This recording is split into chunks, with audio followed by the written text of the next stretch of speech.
Brought to you by Pizza Hut. Pizza Hut. Upgrade any pizza with ultimate cheese crust at just ₹75. Visit Pizza Hut store or order online. कुछ लोग वो होते हैं जो सपने देखते हैं, कुछ लोग वो होते हैं जो सपने की बुनियाद रखते हैं, कुछ वो होते हैं जो सपने को साकार होता देखते हैं, सपना साकार करते हैं। सपने के दो छोर पर जो दो बड़ी शख्सियतें हैं, या मैं यूं कहूं कि क्रिकेट के मैदान के बीचों बीच वानखेड़े मैदान में जिसका 360 व्यू आपको मिलेगा इस पूरे शो के दौरान, उसमें इससे बेहतर मेरी स्थिति नहीं हो सकती थी। दो ऐसे शख्स, वनडे क्रिकेट में कभी नहीं हुआ कि ऐसे दो साझेदार हो। सौरव गांगुली, सचिन तेंदुलकर, ये अविश्वसनीय है लेकिन सच है।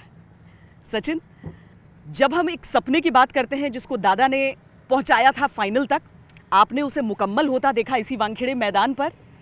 आपने वर्ल्ड कप के बाद 48 घंटे बाद मैंने आपका इंटरव्यू किया था, आपने कहा मुझे तो यकीन नहीं हो रहा है अभी तक। हाँ, उसके बाद यकीन होना थोड़ा मुश्किल था क्योंकि इतने साल हो गए थे। ये छठवा टाइम था जहाँ मैं कोशिश कर रहा था कि इंडिया को हम वर्ल्ड कप दिलवा दे, क्योंकि मैं छोटा था। 1983 में जब हम वर्ल्ड कप जीते, तब से एक ख्वाब था कि मुझे भी वर्ल्ड कप जीतवाना है इंडिया को, और वो ट्रॉफ़ी हाथ में पकड़नी एक दिन। तो वो ट्रॉफ़ी जीतने के बाद ही हाथ में पकड़ने के लिए मज़ा आता है, ऐसे ही देखने में मज़ा नहीं आता इतना। और उसके बाद जो हमने मोमेंट्स एक्सपीरियंस किए स्टेडियम के अंदर, ड्रेसिंग रूम में या बाहर जहाँ भी जाऊँ, जो लोगों की रिएक्शन मुझे मिलती थी, उससे इतनी सेटिस्फैक्शन मिली। और उसके बाद हम इंटरव्यू को भी मिले थे, तो उस समय तो मैंने कहा था कि यहाँ वो सिंक इन हुआ नहीं है अब तक कि हम वर्ल्ड चैम्पियंस हैं और टूर्नामेंट ख़त्म हुई है, क्योंकि ऐसा बार बार लग रहा था कि और 2 या 3 दिन बाद कुछ तो दूसरा मैच रहेगा। अभी हम पाकिस्तान के लिए तो वेस्ट इंडीज़ का अलग रहेगा, न्यूजीलैंड का रहेगा, मगर एक्चुअली वो बिलीव करना कि टूर्नामेंट ख़त्म हो चुकी है and we are world champions. आप भी उस वक्त वानखेड़े में ही थे? मैं उस वक्त वानखेड़े पे था और यहीं पे खड़ा था पीछे, जब प्राइज़ डिस्ट्रीब्यूशन हो रहा था। और मुझे भी इनको जो खुशी हुई है मुझे भी उतना ही हुआ है, क्योंकि जब कमेंट्री चल रहा था और जब सचिन कंधों के ऊपर इधर घूम रहा था, तो मैं ऊपर से नीचे आया, वो साइड स्क्रीन के पास खड़ा होकर देख रहा था। क्योंकि हमारी ज़िंदगी में भी वर्ल्ड कप जीतना एक बहुत बड़ा सपना था। फाइनल पे हार गए, 2007 पे क्वालिफाई नहीं कर पाए, जो भी कारण था। तो जब इन्होंने जीता और इनके साथ इतने समय बिताए, इतने दिन क्रिकेट खेले, जो इन्होंने जीता और वो भी बॉम्बे में, अपने घर में, इंडिया में, जो पहले कभी हुआ नहीं, वो मेरे लिए भी एक बहुत बड़ा दिन था। और मैं पूरा इनका जो सेलिब्रेशन बहुत अच्छी तरीके से फॉलो किया, क्योंकि बहुत खुशी हुई कि यार हम जीते हैं वर्ल्ड कप। और उसके बाद फंसे भी रह गए थे आप? बहुत फंसे थे। इसके बाद जाना था आपका शो में, तो पहुंच ही नहीं पाए। यहाँ से निकले तो गाड़ी हिला ही नहीं पूरा इस रोड के ऊपर। मुझे पता नहीं इसका रोड का नाम क्या है, जो समुंदर के किनारे ओबरॉय पहुंचना था। और 11 बजे निकले यहाँ से जब ये जीते, तो उसके बाद 4 बजे तक वहीं खड़े रहे। तो हमें इंटरकॉन्टिनेंटल होटल में लेके जाना पड़ा। पुलिस को बताया कि यार ना गाड़ी हिल रहा है, ना लोग हट रहे, और सिर्फ लोगों के सर दिख रहे थे और कुछ नहीं। जो इतने अच्छे समुंदर, भीड़, कुछ नहीं, सिर्फ लोग, गाड़ी के ऊपर लोग, फ्लैग और चिल्ला रहे थे। और बहुत खुशी हुई। फंसे तो थे ट्रैफिक में, लेकिन बहुत खुशी हुई इनके लिए कि यार अपने देश पे, बॉम्बे में वर्ल्ड कप जीता। कमिंग बैक टू 2011 का वर्ल्ड कप, एक किस्सा सुनाना चाहूँगा यहाँ पे मैं। हम जब इंग्लैंड के साथ खेल रहे थे बंगलोर में, और वहाँ पे बहुत क्लोज मैच हुई। हमने स्कोर बहुत बड़ा किया था, ऑलमोस्ट 339 या कुछ किया था। 330 दोनों फिर बराबरी पर किया था। हाँ। और फिर जब मैच टाई हुई, तो उसके बाद मैसेजेस सर्कुलेट होने शुरू हो गए कि जो भी टूर्नामेंट में धोनी ने अंडर हिज कैप्टनसी जब भी मैचेस टाई हुए, वो टूर्नामेंट वो हमेशा जीता हुआ है। आप देखो, IPL में हुआ था, ये T20 में हुआ था, साउथ अफ्रीका में, चैम्पियंस लीग में हुआ था, चौथी बारी थी ये वर्ल्ड कप की। तो ये जो ऐसा सब्जेक्ट था कि इसमें थोड़ी एक्साइटमेंट जनरेट हुई सडनली कि इस टाइम भी होने ही वाला है ऐसा। और हम ये जो जिंक्स थी कि होस्टिंग टीम कभी जीती नहीं है, तो वो हमें लगने लगा कि हाँ नहीं, इस टाइम तो 100% चेंज होने वाला है। और हम क्रिकेट भी अच्छा खेल रहे थे। बहुत सुपरस्टिशियस हैं आप सचिन। मैं ये कहते हैं ड्रेसिंग रूम में एक जगह से उठने भी नहीं देते हैं किसी और को। मैंने वीरू को उठने नहीं दिया था बिल्कुल, जब हम यहाँ पे खेल रहे थे। 2011 में। तो वीरू मेरे बाजू में था और मेरे सामने मेरी किट बैग थी, मैं प्रे कर रहा था। वीरू को कहा था तू यहाँ से हिलेगा नहीं, इनकी अच्छी पार्टनरशिप चल रही है, चलने दो। इनफैक्ट लास्ट कुछ 3-4 रन बाकी थे और जब धोनी ने मार दिया वो लास्ट छक्का, तभी भी वीरू बाहर निकला था। तो मैंने बोला तू नहीं हिल रहा है, लास्ट शॉट तो टेलीविज़न पे चाहे तो 1000 बार देख लेना बाद में, अभी हिलना नहीं, जीतने के बाद जो भी करना है करेंगे हम। हाँ हाँ, ये हर टीम में रहता है, हर प्लेयरों में रहता है। जो चीज़ अच्छा हो रहा है कि उसको बदलो मत। जब घर में भी बैठ के टीवी देखते हैं और भारत खेल रहा है, तो जब अच्छी जगह पे बैठ के अच्छा सिचुएशन क्रिएट हो रहा है तो वहाँ से भी नहीं हिलते। तो ये सब चीज़ें चलती रहती है। कभी डायना पैड पहले पहन लिया, कभी लेफ्ट पैड, कभी ग्लव्स पहले पहन लिया। हाँ हमने लॉर्ड्स पे किया था, नेटवेस्ट में, फाइनल्स में। बिल्कुल, मैं हिला नहीं था। मेरा वो पैर वो बालकनी के ऊपर 2 घंटा था और जब पैर उतरा तो खड़ा ही नहीं हो पाए थोड़े समय तक, क्योंकि एक कोई सेंस ही नहीं था। मुझे अभी भी याद है, ईडन गार्डन्स टेस्ट मैच में एक टॉवल पहन के सुबह कोने में जो हमारा वीडियो एनालिस्ट था उसके बाजू बैठा था और वहाँ से लक्ष्मण और द्राविड खेलते ही गए, तो मैं पूरा दिन वहाँ से उठा ही नहीं।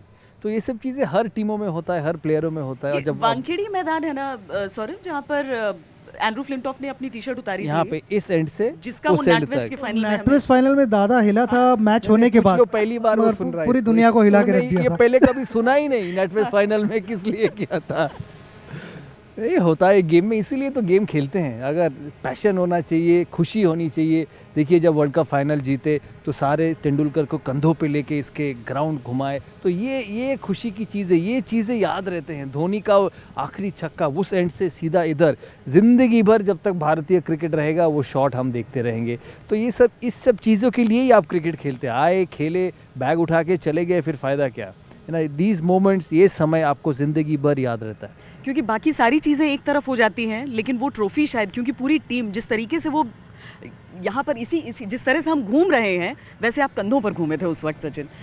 मैं यही टीममेट्स को कह रहा था कि मुझे कुछ भी होने दो, गिराओ मत। ये ऐसा मोमेंट है कि यहाँ पे मत गिराओ।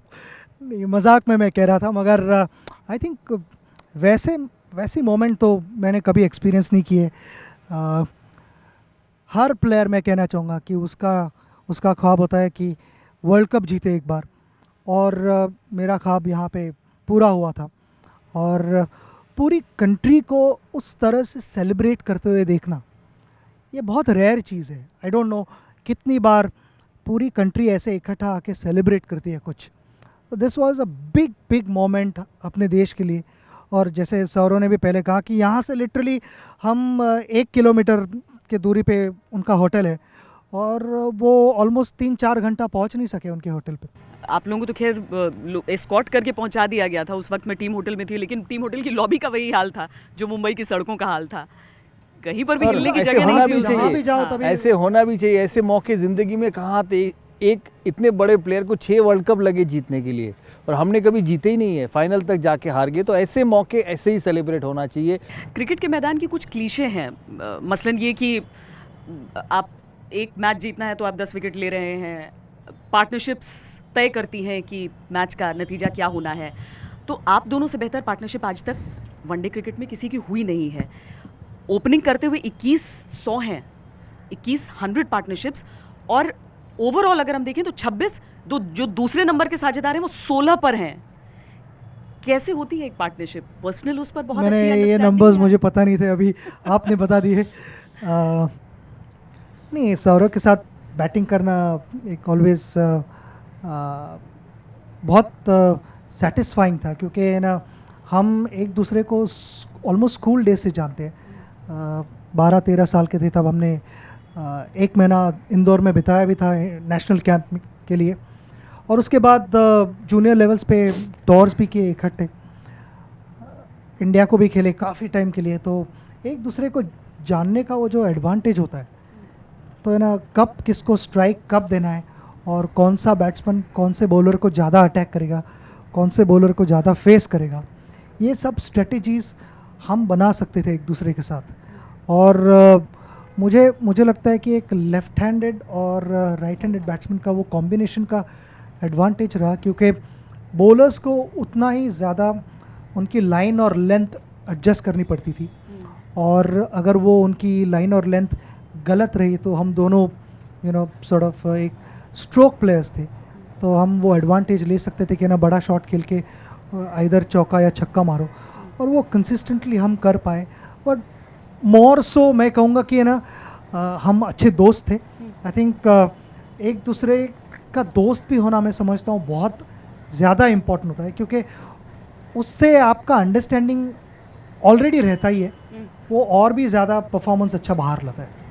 गेम को जानना भी बहुत इम्पॉर्टेंट है. दोनों इतने मैचेस ओपन कर चुके हैं. मुझे पता था अभी भी मैं जब क्रिकेट छोड़ा उसके बाद जब भी वो खेलता था टीवी में और वनडे क्रिकेट खेलता था, और वनडे क्रिकेट में कभी ना कभी आपको प्रीएम्प्ट करना पड़ता है. जब भी वो करता था मुझे पता होता था कि कहाँ मारेगा ये, क्योंकि दूसरे एंड से देखे हैं जब एक साथ खेलते थे कभी लगता था कि प्री डिटर्मिन्ड शॉट्स खेल रहे हैं तो जाके बोल रहा है कि बॉल के मेरिट के हिसाब से खेले, क्योंकि इनके पास इतनी एबिलिटी थी और हर जगह वो खेल सकते थे, हर जगह शॉट्स मार सकते थे. मुझे अभी भी याद है हम जब 2007 में इंग्लैंड गए, हमको 315 बनाना था ओवल में, और उन्होंने जिमी एंडरसन को एक ओवर में 3 चौके मारे थे और तीनों अच्छा गेंद था, मिडिल स्टंप अच्छा गेंद, और उन्होंने ऑन साइड पे खेला ओवल पे.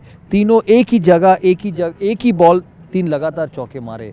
और जिसके पास इतना एबिलिटी हो उसको कुछ ज़्यादा करने का ज़रूरत ही नहीं है.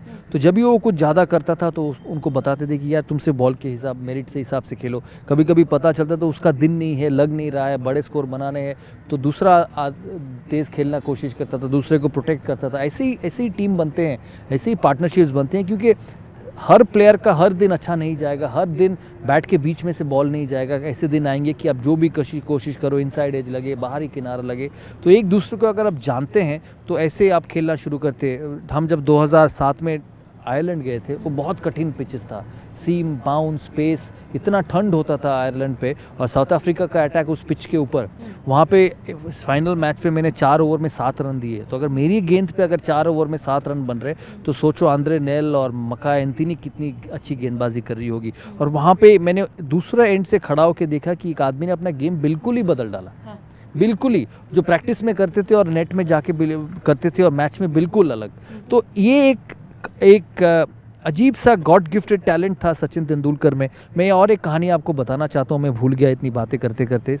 केप टाउन पे 1997 हम जब केप टाउन टेस्ट मैच खेले तो मैं तभी टीम में आया था, 6 या 7 महीने हुए थे. अजहर कैप्टन था और सचिन उस टीम में थे.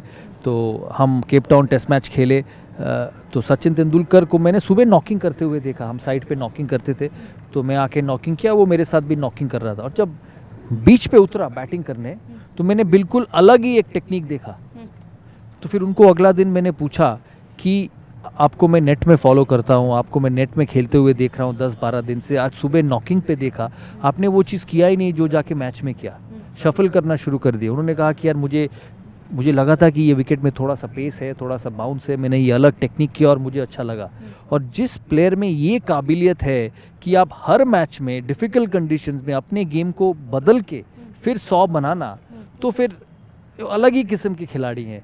तो ये सब चीज़ें अगर जब किसी खिलाड़ी के बारे में आप बात करते हैं वो कितने अच्छे हैं, कितने महान हैं, या सब कहेंगे 100 शतक बनाया महान खिलाड़ी होंगे, लेकिन किस छोटे छोटे चीज़ के लिए वो महान खिलाड़ी बने हैं वो आप दूसरे एंड से बिना खड़े होकर नहीं देख पाएंगे. तो ये सब चीज़ें बहुत क्लोजली फॉलो करता था. और शायद 200-250 मैचेस एक साथ ओपन किए. टेस्ट क्रिकेट में भी वो 4 नंबर खेलते थे, मैं 5 नंबर खेलता था. तो एक साथ बहुत समय तक बल्लेबाजी की है. तो एक ये चीज़ें पता चल जाता है कि वो क्या कर रहा है, क्या करने की कोशिश कर रहा है, और ये सिर्फ खेल के ही होता है, एक साथ खेल के ही होता है. लेकिन देखिए ना, सबसे अच्छे दोस्त भी होते हैं तो लड़ाई होती है. आप लोगों की कभी लड़ाई नहीं होती थी? नहीं, हमारे ऑब्वियसली बहुत बार ऐसे मोमेंट्स आए जहाँ पे वो कुछ अलग सोच रहा था, मैं कुछ अलग सोच रहा था, और दो सीनियर प्लेयर्स बैठे रहेंगे तो वो कुछ अलग सोच रहे थे. और दिस इज़ नेचुरल. आप कोई फैमिली में भी देखो कि डिनर टेबल पे हम बैठे हैं तो सबके व्यूज़ एक ही नहीं रहेंगे, अलग अलग रहेंगे, मगर हमारा मकसद एक ही था, हमारा गोल एक ही था, हमारा टारगेट एक ही था. And that is what mattered. उसके वो टारगेट तक पहुंचने के लिए सबके पास अलग अलग रास्ते थे, मगर सभी को उसी टारगेट तक पहुंचना था. And that is what mattered हमारे लिए. वो व्यूज़ अलग अलग होने बहुत ज़रूरी है, क्योंकि आप हाँ में हाँ मिलाए जा रहे हो, इवेंचुअली वो टीम कभी अच्छा नहीं सफ़र बनता. करेगी. जिस टीम में हाँ मिलाया जाए वो टीम कभी अच्छा बना ही नहीं है. और हमने यही सोचा था कि ना, जिसका भी जो भी ओपिनियन है, आप वहाँ जब मीटिंग करते हो टेबल पे अपना ओपिनियन रखो, और बाद में ऑब्वियसली वी फेल्ट कि कैप्टन के पास चॉइस होना चाहिए कि कौन सा ओपिनियन ठीक है इस समय टीम के फॉर्म पे और ये ऑपोजिशन के अगेंस्ट, और वो उसको फ्रीडम है, वो ही has to take those calls. लेकिन ये तो टीम इंडिया के बाद हुई ना, जब 12-13 साल की उम्र में थोड़ी इतनी मैच्योरिटी होती है। नहीं होती है। और रूम शेयर करते होंगे, हाँ, पिच पर एक और- दूसरे के आमने सामने और उनके खड़े हैं। साथ रूम शेयर भी किया होता। हाँ। वो सचिन तेंदुलकर नहीं थे, एक दूसरे को जानते भी नहीं थे। हाँ। चेन्नई में गए थे तेज गेंदबाजी करने दोनों, और दोनों? दोनों गए थे। दोनों को हाँ। तेज गेंदबाज बनना था, हाँ। तब 12-13 साल Thank की God। उम्र थे। नहीं और बने। और दोनों ने एक्चुअली मुझे अभी उस होटल का नाम याद नहीं, वो एगमोर पे थे होटल। हाँ। दोनों रूम शेयर किए थे, तब पता नहीं था सचिन तेंदुलकर। हाँ। उसके बाद जाके एक साथ अंडर 17 खेले कानपुर में। तो कहते हैं ना कि जिंदगी में कुछ चीज़ें लिखी होती है जो होना ही होना है। हाँ। छोटे से अच्छा, देखे तेज गेंदबाज के तौर पर कौन बेटर था वहाँ पर? ये Pace इसमें Academy कोई जब बोला। कंपैरिजन ही नहीं है। नहीं आई मीन कुछ याद नहीं है। दादा हमेशा कहता मुझे चांस दो, तो मैंने बोला, चलो ठीक है मैं लेग स्पिन डाल लूँगा, तो डाल दे। नहीं आई थॉट, मैं हमेशा जब मैं कप्तान था टोरंटो में, एंड वी बीट पाकिस्तान, मुझे याद है 4-1, और वहाँ पे हमारा पूरा बॉलिंग अटैक नया था। अभी कुरुविला, देवाशीष मोहंती, ये सहारा का- हरविंदर सिंह, हाँ। रॉबिन सिंह, नीलेश कुलकर्णी, साईराज बहुतुले था, हाँ, सर। और हमारे पास एक सीक्रेट वेपन था जो मैं हमेशा बोलता था कि सौरव गांगुली। हाँ। सही बोल्ड कि वहाँ उस टूर्नामेंट में अमेजिंग बॉलिंग की थी उसने, और हमारा मेन बॉलर उस टूर्नामेंट का सौरव था। तो है ना, सम रियली इम्पैक्टफुल जो स्पेल्स होते हैं वो वो उसने conditions ब्रेक भी थ्रूज हैं। दिए हुए। कंडीशंस भी बहुत हेल्पफुल थे सीमर्स के लिए, लेकिन डालना भी पड़ता है। जैसे टर्निंग ट्रैक पे भी आपको आउट करने पड़ते हैं, सीमिंग पिच पे डालना पड़ता है। तो एक पांचवें जो गेंदबाज था वो रोल में कोशिश करता था प्ले करने के लिए, क्योंकि कप्तान को और एक ये हेल्प गलत बोल रहे हैं। हाँ। वो तीसरा वन चेंज बॉलर में जब हरविंदर सिंह को आता तो वो पहला ओवर कर रहा है, हाँ। और उसकी पहली सीरीज है। हरविंदर आके थोड़ा टेंस है नेचुरली, बड़ा मैच है पाकिस्तान के अगेंस्ट। 3 बॉल उसके थोड़े इधर गए, तो अरे मैं आता हूँ रे, मेरे को ला मैं आता हूँ। दादा तू रुक, थोड़ी देर तो रुक, उसको डालने दे, 2 ओवर तो डालने दे, फिर दादा आके अपना काम करता बट था। ऐसे होना चाहिए नहीं टीम में, अगर ऐसे खिलाड़ी मिले जो करना चाहते हैं। हाँ। और देखिए हम जीतना चाहते हैं खेलने के लिए। तब तो बहुत यंग थे, शुरू आए थे इंटरनेशनल क्रिकेट में, तब सचिन तेंदुलकर को देखते थे और करते कि यार इनके साथ खेलना है, इनके लिए जिताना है भारत को मैच। और वो कोशिश करते कि कहीं कप्तान इम्प्रेस हो जाए, करियर लंबा हो जाए, और परफॉर्मेंस ही करना है। तो ये सब चीज़ें बहुत अच्छा लगता था। और फिर कप्तान बने, फिर वो खेला। मैं जब कप्तान बना तो मेरा किस्मत अच्छा था कि टीम में 3-4 ऐसे खिलाड़ी मिले जो मैच्योर्ड थे, जो चाहते थे कि भारत जीते, और एक एरा में क्रिकेट खेले हैं जहां भारतीय टीम को बदलना था हमें, स्पेशली भारत के बाहर। हम भारत में तो हमेशा जीतते थे, लेकिन भारत के बाहर जाके जीतना है, वो एक सोच था सब में, कि हम बाहर जाके अपनी इज्जत कमाएंगे। ये नहीं कहेंगे कि ये घर में शेर है, और जैसे ही बाहर जाते हरी विकेटें देखते हैं, तेज़ गेंदबाजी देखते हैं, तो ये लटक जाते। तो इस चीज़ को चेंज करना था हमें।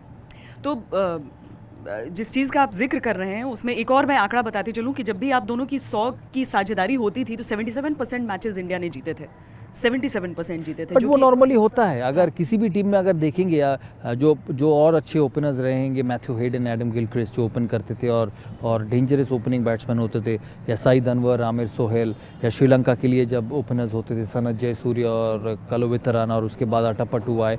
जब ये ओपनर्स अच्छे खेलेंगे हर फॉर्म ऑफ क्रिकेट में, वो टीम अच्छा खेलेगा ही। टेस्ट क्रिकेट में इनका इंपॉर्टेंस और ज़्यादा है, क्योंकि लंबे समय तक क्रिकेट होता है, नया बॉल लंबे समय तक रहता है। लाल बॉल और सफ़ेद बॉल में फ़र्क है। लेकिन आप मोटा देख ले, जितने भी 20 ओवर हो, 50 ओवर हो, टेस्ट क्रिकेट हो, ओपनर्स का रोल बहुत महत्वपूर्ण है। और जिस टीम में ओपनर्स अच्छा खेला वही टीम अच्छा मैच जीतते हैं या अच्छी स्थिति में रहते। जब आप दोनों साथ में रहते थे, एक वाकये का जिक्र मुझे याद आ रहा है कि रात में सौरभ को नींद नहीं आती थी जब आप दोनों साथ में रहते थे। नहीं, मुझे वो प्रॉब्लम उनका था।